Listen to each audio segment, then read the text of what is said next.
Welcome students. In this video I am going to explain about round robin scheduling algorithm in CPU scheduling algorithm. Round robin is the preemptive process scheduling algorithm. This is the preemptive version of first come first served scheduling algorithm. Each process is provided a fixed time to execute. It is called as a time quantum. Once a process is executed for a given time period, it is preempted and other process executes for a given time period.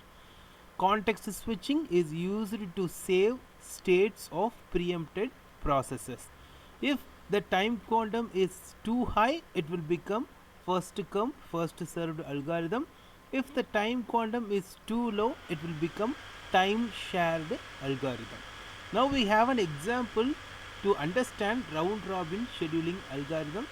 Here we have four processes and burst time, execution time of processes are given, and time quantum. Here this time quantum means each process can execute up to 5 nanoseconds. Within this time period, if the process completes its execution, it will be removed from the process. Even if it is not completed within this time quantum, it is preempted and then another process is given the CPU. Now let's understand by using the Gantt chart here.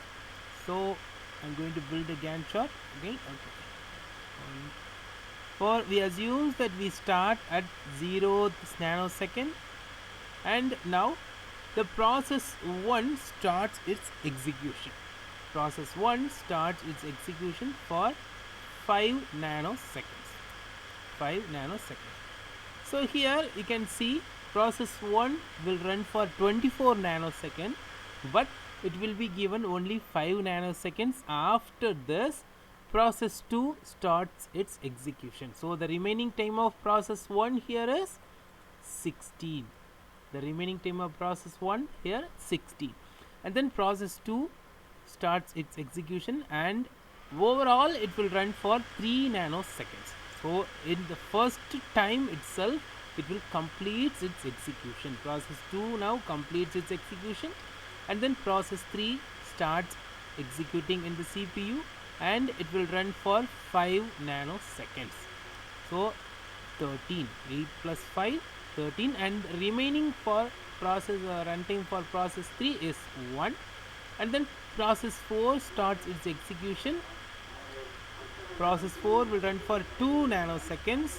So P13 plus 2, 15.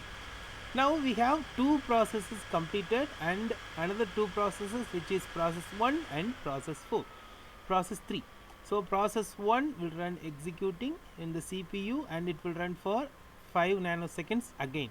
So 20. And the remaining time for process P1 is 11 in the second run. Now and then it is preempted from the CPU because time quantum is time quantum is expired for process 1. Now P3 starts its executing, and it will run for 1 nanosecond. It remains nanoseconds. 20 will become 21. Now process 3 completes its execution. Now it's time for process 1 to complete its execution. So process 1 again completes for next 5 nanoseconds. So 26, another 5 nanoseconds, it will become 31. The remaining process for P1 runtime for P1 is 1 nanosecond. So again it will run for 1 nanosecond. So in total we have 32. Now we have to find the waiting time of each processes. So process 0, waiting time of process 1 here is, one second, I'll delete this. Waiting time of process 1. Waiting time of process 1 here, its final execution time. Here its final execution time is 31.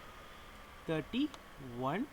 Within this time period, the number of times this process is executed, the number of time the process is executed is 5, 5, 5, 5. 4 5, so 20. So 20. It's run for here 5 nanosecond, here another 5 nanosecond, here another 5 nanosecond, here another 5 nanosecond.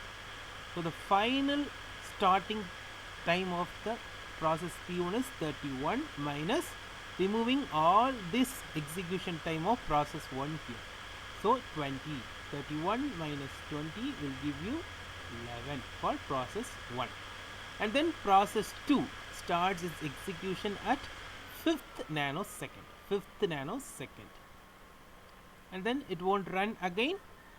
So its waiting time is 5 nanoseconds. Process 3 is final execution start time is 20. Final execution start time is 20. 20 minus 5. 20 minus 5. Because here 20, its final execution start time is 20 minus before the process 3 run for 1 time quantum. Here 1 time quantum. So 20 minus 5 will give you 15.